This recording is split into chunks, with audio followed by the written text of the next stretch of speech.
you were only 5'9". You seem much I'm taller. 5'11". 5'11". Yeah, I'm ready to You must have read the stats wrong. UFC, by the way, the UFC website has your stats all wrong. Oh, I know. They have like one time I'll fight, they're like 68-inch reach and like 71-inch reach, and then like my records all different. Yeah, they had your record. I was actually doing a lot of research last night trying to get these questions together, and they had your record was wrong, your wins was wrong, and then they had like, it had you at like 30, or had you at 40 wins and 18 losses, but then 20 total fights. It's like, carry the one. The math don't add up. Yeah, well, they only do like the UFC fights on their website, don't they? I don't know. Well, they had more than his 30 wins. Well, they had like 40 wins. A lot of my fights were like in the early 90s. Yeah. They didn't have sanctioning. Internet, you know what I mean? They had fights? internet, but they just didn't put them on. They didn't really. No one really cared much for MMA. Yeah, I mean, Me- like I said, I remember a couple times I fought 3 times in one night. Those aren't on the internet. Those were the tournament styles too. Tournaments, Yeah, that's what. fights do you actually have, Chris? I don't even know. I Don't. You've been doing some. No I think it's over idea. 100. Probably not. I mean, it was probably close with boxing and MMA together. Probably 90s. I think it'd be really similar to like if you were to ask Shoney Carter, like. Shoney's my buddy. That dude's been fighting. I mean, it's all these different styles and different stuff. yeah. So He'll come up with a rhyme that makes it sound good. All right. We're not getting you in the shot. I don't really know. Nobody wants Should to I see look my at him or look at you guys, or which should I do? Yeah, it don't matter, man. Okay. You got two This cameras. is Lytle with Caught in the Cage, interviewing Chris Lytle. How are you doing today, Chris? Doing good, bro. All right. With such an impressive boxing record, why'd you switch to MMA? Well, most people don't really realize this, but I've been doing MMA first, and then I started in the 90s and whatnot, and then I decided that I needed some help on my stand-up, so I went to start boxing, and I began to really enjoy boxing. I did very well in boxing. I was having a lot of fun doing it, and I was kind of doing both at that time. I was doing some boxing and some MMA, and what happened was I got the opportunity to be on The Ultimate Fighter 4, the reality show, and when I just signed that contract, the UFC kind of let me know, hey, if you do this is the only kind of combative sport you can do. You're not allowed to do anything else. And I kind of weighed my options, and just financially it made a lot more sense. I mean, I know everybody thinks boxers make all kinds of money, but no, there's like 0.1% of the boxers that make the money, and everybody else makes money. So, for me, my family was definitely a smart thing to do. Okay. After earning a sports management degree from IU, why did you become a firefighter? Well, it was kind of funny. I got my sports management degree. I tried working in my field for a little bit, and then really quickly I decided that I'm not the kind of guy who can sit in an office with a suit, tie, whatever, and just kind of. I have to do more. I have to be more active. I have to have some excitement in my life, and I just started training at the time as well. Right after I got done with IU, and. With that type of work really took away from my training schedule. At the time I wanted to train, I wanted to fight, I was having a lot of fun with that, and just a couple of factors right there. And I'd taken a firefighting class for volunteer forest firefighting when I was at IU, and that always seemed very interesting to me, something I enjoyed. It was fun for me, it wasn't like work. And I always think that if you can have a job where you enjoy it, it's like you never work a day in your life. And so I started trying out for the fire department, and I got hired. It was definitely a good fit. Like I said, I don't feel like I work. I just go around and have fun all the time. Well, it's a noble job, Chris. Thank you. Have you ever thought about taking a leave of absence from fighting to train full time? The only time I really ever did take a leave was when I was on the show, The Fighter 4. Took 6 weeks to just train, and that was like some of the best time for training for me. It really let me know that if I totally dedicated myself, I felt like I saw potential that I usually don't get to see. But I really never think about taking any time off here. Like I said, I enjoy coming. I never wake up and do not want to come to work. And when I enjoy what I do here, I kind of have to make a decision. I can't really just decide I'm not going to be a fireman for a while. I mean, first of all, I have a lot with my family. I want to be around them as much as possible, and I want to have a lot of things for them I want. And I would have to kind of leave here to go train, dedicate myself to that. And I'm not going to leave my family.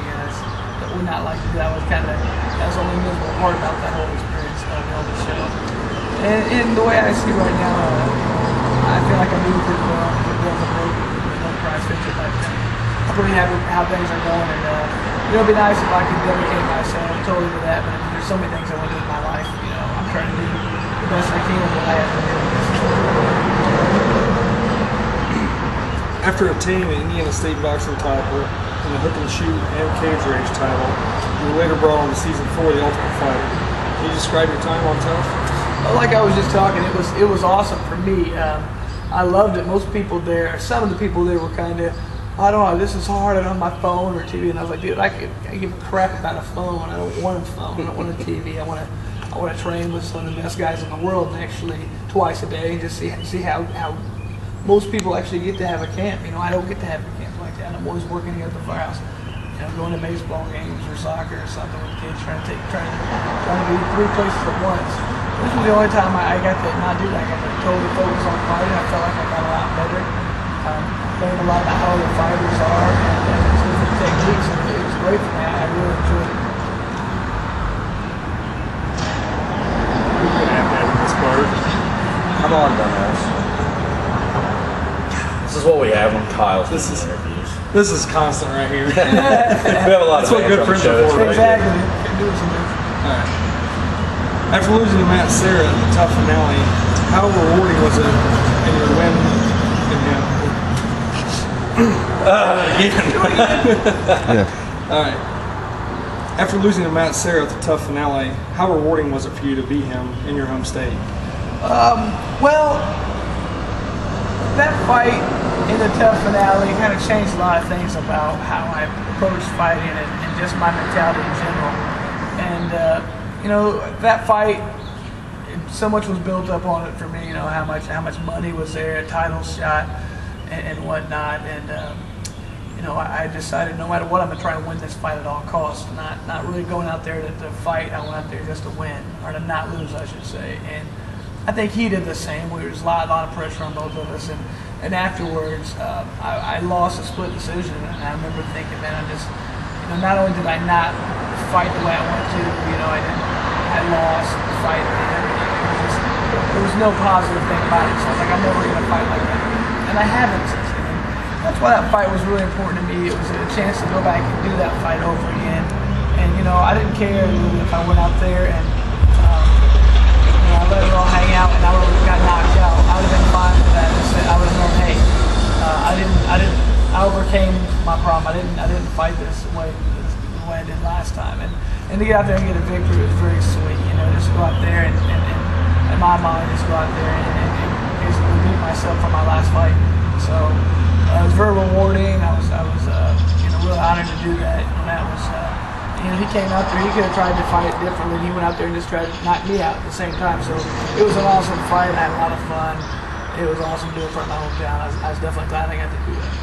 Okay. With such an impressive boxing background, why do you choose to strike so tough? Why do you... Kyle, I just learned to read yesterday. Yeah, it's tough. It's tough. That's all right. I skipped the question anyway. Go back. We're gonna do a lot of editing. Back. Like I said, my brother's got the studio. He's going to do all this. All right. Out of your over 50 MMA bouts, what is your most memorable fight? I don't know. I've had a lot of good ones that I like. I don't know. I'd probably have to say I would say probably the Matt Serra here in Indianapolis. However, I already talked about that, so we'll move on. Probably the first time I fought back in the UFC after a little layoff, and I fought Robbie Lawler back in UFC 45. Because I remember back then he was pretty much a terror. Everybody thought that he was just going to knock everybody out. He knocked a couple really tough guys out, and I was like a 9-1 underdog. I think I don't remember, big underdogs. Everybody thought that he was going to walk through and knock me out. First round. I ended up losing the decision, but it was a real close fight, and I gained a lot of fans from that. And I still have people come up to me and tell me that, that was one of the reasons they started watching the sport, and they saw that fight and they loved it. And that's about as big of a compliment as you can give me. I got you into watching the sport, so that was a real memorable fight for me. It kind of changed the way people look at me. Okay. With such an impressive boxing background, why do you choose such an unorthodox striking? Well, the thing is, with my boxing background, there's different styles of boxers. You know, you got like a Floyd Mayweather, real quick, fast. Maybe Roy Jones, who doesn't get hit much, and they're real slick. And then you've got, you know, the Mike Tyson, the one punch KO power guys, and you might have the other guys like the Julio Cesar Chavez, the guys who just wear you down over time and just brutalize you, beat you. I was more the Julio Cesar Chavez. I was more of I'm going to wear you out a long haul. A lot of body shots, a lot of inside fighting. I don't care if it's the shoulders, the arms, the head. I'm going to hit you a lot, and eventually I'm going to wear you down. That style's not real conducive to MMA. I mean, anytime you're in close and you're trying to punch like that, you're going to get taken down, and people clinch, and it's hard to get in there and land a lot of good body shots and a lot of, you know, that style of inside fighting is not really applicable for this. So my style really had to change up. I had to throw different types of punches with MMA, or it's really not going to work as well. So a lot of my boxing, the thing that really helps most of my boxing is my defensive. I think, like, I don't really, for the amount of time I come straight forward, I don't really take too many quick shots. I mean, I'll take a lot of glancing blows and a lot of deflected things. And every now and then I'll get clipped pretty good, and that's the nature of the beast. If you play with fire, you can burn eventually. But you know, it's just a different style, and my techniques. I've tried to make the best of it, but you know, my boxing style is way different from my MMA style as far as punches. Okay. Not many people realize that you're a black belt in Brazilian Jiu-Jitsu. Why is it, do you think, people underestimate your Brazilian Jiu-Jitsu? Well, I think people underestimate my ground skills because they think of me as a stand-up guy. So usually I don't try and get to the ground, so I'm more than happy to stand there and throw punches. So they really don't think much about my ground game. Now, as far as the black belt, I'm going to dispel a myth right now. I've told UFC this before. I don't even take jiu-jitsu. They always say black belt, and I've told them before, I said, look, I'm not a black belt in jiu-jitsu. Now, I haven't given like a black belt in no-gi jiu-jitsu is what I was given by Marcelo. But he said, you're a black belt. No-gi, absolutely.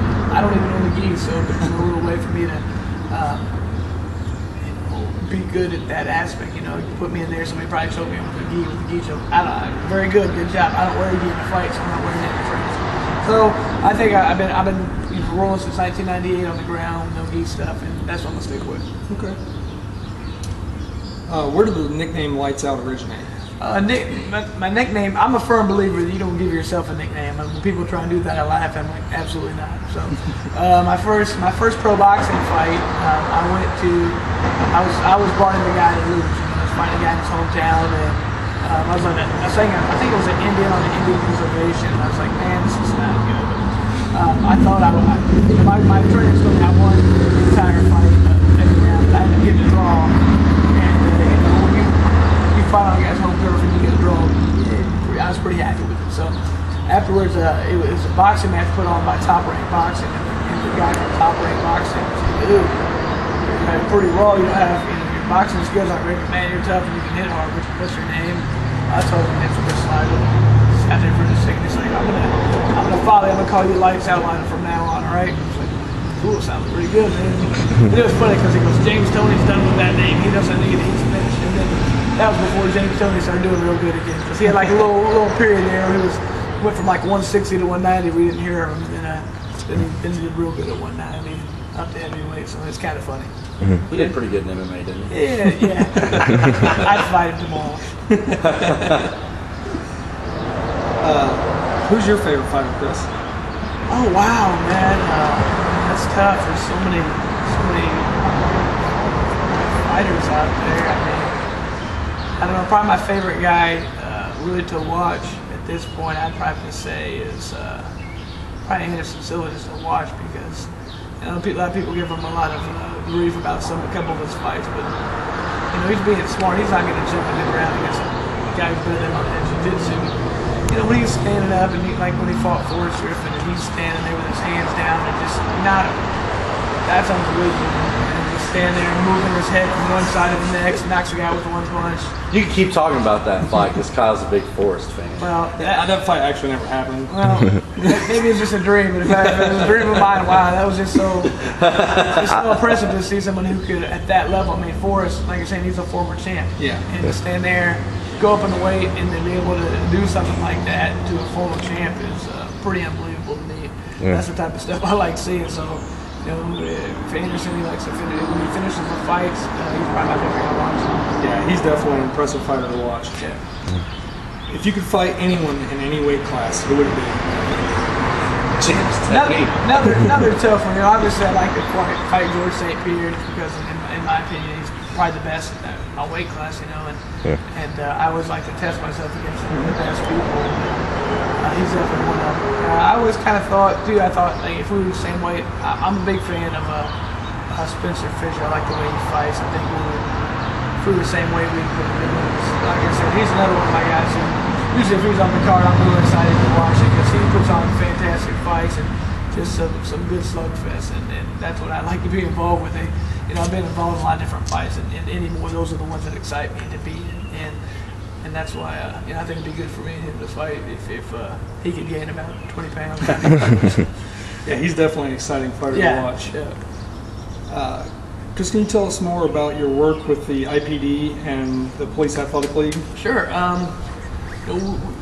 For a while now, I've been with a guy named Pat McPherson, been one of my trainers for a long time, and he's a police officer. And you know, I'm a firefighter, so you know, lots of times I'll go on certain runs and I see a lot of things where it kind of bothers me. I feel that a lot of kids just, I don't see any way for them to have a good life. I'm looking at their parents and their upbringing. I'm like, this kid doesn't have any kind of a chance. I mean, you know, he's going to grow up in a weird environment, and then who's he's going to see around here? He's going to see maybe drug dealers or who knows, some people doing illegal stuff.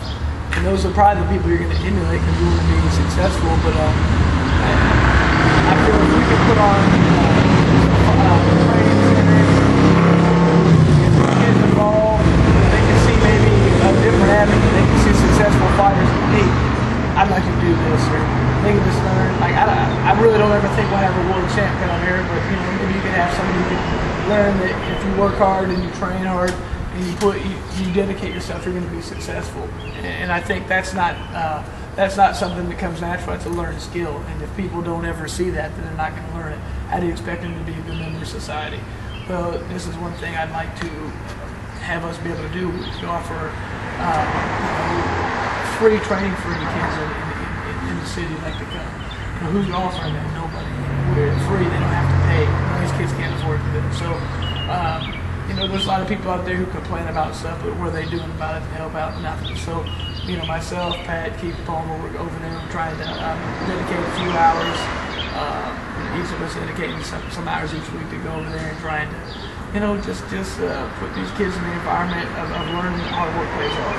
And that's what that's about to me. I was hoping we can work out like that and, you know, change a couple kids. And if here's one or two people, I'd be happy to make some people more productive members.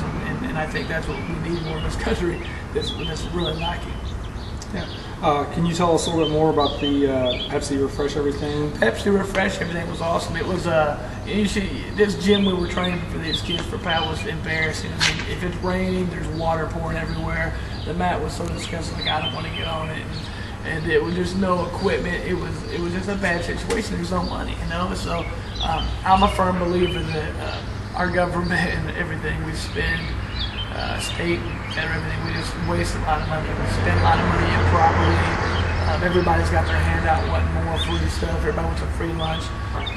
We didn't feel like we wanted that. We said we're going to find one down the road. We went and found the Pepsi Refresh program where you get an opportunity to get a grant for $50,000 if you get most votes. I try to utilize as much of my immediate power as possible. Got on a lot of underground forums and different interviews trying to get people to vote for us, and we didn't get ninth place. So we went in their paid top 10, so we're supposed to get $50,000 now. Going to help fund that. And we have a different building I believe we're going to go to, and a lot more equipment. It's going to be a good situation. So we're very happy about that. Glad that Pepsi's doing things like that for everybody, even though we had to buy a lot of Pepsis to get that thing. I don't want to drink Pepsi again. Sorry, Pepsi. Thanks for the money.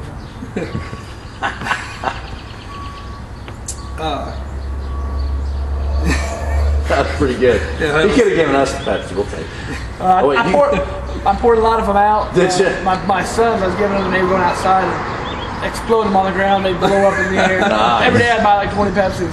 Oh man. Eddie's worse. How many did you actually have to buy to get? I only bought a couple hundred, but I bet the people I was with, we bought, I mean, it's probably over 1,000. Chris, has it been difficult for you to find people to train with that will actually push you here in Indianapolis? I've been pretty fortunate. We've actually had probably about 5 or so guys from the Indianapolis area fighting the UFC. There's been some pretty good training people I could go with, and we have some up-and-coming guys as well. We've always had a different group of people, or sometimes new people come in from out of town. My trainers are pretty good at finding ways to make it work no matter what. Let's say we have a couple guys who don't even have that experience aren't in the gym that day. They'll find ways of wearing me out, having them, hit the mitts for a second, new guy will jump on me in a bad spot, somebody will wrestle me and take me down. I mean, they find ways of making me get a good workout. So it really hasn't been that tough. I mean, my trainers are good, and they got to push me, and you got to push yourself. If you're pushing yourself hard and you're going hard, you're going to get a good workout. With such a crazy schedule, what does Chris Lytle do to relax? Man, I really don't get to relax too much, unfortunately. What I like to do to relax is just spend time at home and just hang out with my kids. That's kind of my favorite thing. Try and figure out what they want to do. Like, I don't want to play cards or play games or anything that my kids want to do. Is kind of my relaxed time. I want to have more time like that. It's just, working full time here, 48 hours a week, and training full time. It seems there's not that much time. So anytime I get a chance to spend with my kids, I relax now. Speaking of your kids, what do your wife and kids think about you fighting? My older 2 kids, they think it's pretty cool because all their friends think it's cool, so I'm a pretty cool guy around them, and it was funny, especially after the Indianapolis fight. Like, I'll go to like my daughter's cheerleading thing, and everybody's like, "Hi, Chris! Hi!" And I was like, "Yeah, you didn't say that last week." But it's like, "Who's that?" It's your weird dad with the weird ears. But now, I think my wife's pretty much. I mean, I've been fighting for so long; she's pretty much ready for it to be done. My little my younger 2 kids was like, they don't really understand. Like, going to the gym, like, you're always going to the gym. Bad. I'm like, yeah, I mean, I'm trying to teach. I guess in a good way, and I was like, I'm teaching me how to work hard, but at the same time, I feel bad for being gone. So, they think it's pretty neat that they want me around. It's understandable. Yeah. So Chris, being an IU grad, how much better do you think you could have been if you had went to Purdue?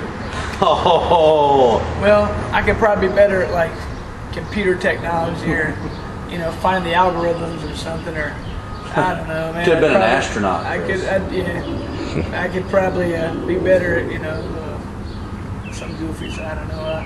Definitely wouldn't be a fighter. Because I'd probably be very arrogant and full of myself because I'd have beat everybody down at Purdue with it. Low lives. I don't know. Unfortunately, I have to admit this fact. I think Purdue has more guys in the UFC than any other college right now. So that's not a good stat for me. I think I'm the lone IU guy right now, trying to hang on tough. I mean, we got other interests. We try to make you more well-rounded in everything in life, not just one computer aspect. Or I know. My nerdy. So, I don't know. We like to have good, well-rounded people, not good at one thing. Okay, all right. What has been your favorite venue to fight at? Oh wow, that's tough. So obviously my one here, Conseco Fieldhouse was really neat for me. That was for me, just probably because I've never been in a place where everybody's cheering my name. So that was really neat. I enjoyed that a lot. Like that, anytime you get to go to Mandalay Bay, it seems like there's a different. I don't want to say electricity because that sounds pretty stupid, but there's a different atmosphere there where I've seen some really good fights there, and the crowd, it's just different when you go there and just see, a lot of the celebrities who you used to see in the boxing matches, they're here now, And you get over the fight, you look over, and there might be George Clooney, like George, it's just fun, So I really like the atmosphere. Fighting Mandalay Bay, but Indianapolis is really cool too. Okay. In your upcoming fight, you'll be fighting Dan Hardy in the UFC on Versus 5 main event. This is going to be a very exciting fight for us. There's no question who caught in the cage will be Not fumbling over words during the interview. All right. Do it again. In your upcoming fight, you'll be fighting at the main event in UFC on Versus 5 against Dan Hardy. It's going to be. Let's get a shot of that trick off. We get a couple of fire trucks out to block the road for just a little bit. Go around. We're just keeping it real, like with the environment noise. Just literally. In your upcoming fight, you'll be fighting Dan Hardy in the main event of the UFC on Versus 5. This is going to be a very interesting event for Caught in the Cage, and we'll definitely be pulling for you. How do you see the fight going? I see this fight as going just like people think it's going to go. Me and him are going to stand there and try and beat the crap out of each other for about 3 rounds, hopefully less, and hopefully 30 seconds in round 1. No, I think it's going to be a really good fight. He's got his back against the wall. He's lost a couple in a row, and he doesn't want to be gone from here. I guarantee it. He's coming out there with every intention of doing damage. And I could tell from his last fight, he just wanted to stand in bank with Anthony Johnson. Anthony continually took him down. Unlike Anthony Johnson, I was very surprised, but I felt his pain. He wanted to stand on there and put on a war. He didn't get it. So as soon as I found out, he was interested in doing it with me, I was like, absolutely, I'll give you the fight. So that's my intention is going out there, and I feel like whenever I go out there, if someone wants to stand toe to toe with me, I'm gonna get that exchange. And I'm more than willing to do it. So it's kind of a personal thing to me. Sometimes people go, you should try and take this guy down. I'm like, well, there's something inside me that I want to see this guy is tougher than me. I don't think they are, but it's not just about getting a win. I mean, it's a little bit more than that. I got to look at myself in the mirror the next day, and that's what I'm planning on doing, fighting that side. It's definitely going to be a good fight. We're looking forward to it. Knock him out. Kinda style. Yeah, well, he's lost 3 in a row, hasn't he? Yeah, that's. Being a welterweight, does it make you angry that Nick Diaz got the title shot? That was my question, by the way. I've been around the game for a long time, and I really understand the thing that a lot of people think it's a sport. It should be based on this. Bottom line is, it's about money. And Nick Diaz, he's a fantastic fighter. He's done a lot of good things, and he's just been dominant lately. He's looking really good, but everybody, it makes sense for them to put him in there because it's going to bring a lot of money. He's got the right attitude, and he's won a lot in a row, and he was coming off the other Strike Force. It was Showtime and whatnot. So they're going to bring a lot of different fans in. I totally understand it makes sense for them. And what if Nick goes and fights somebody else and loses? That whole fight is over. You have to put that on right now. It should be the next fight. Really, Nick's beat everybody in that organization that's in front of him.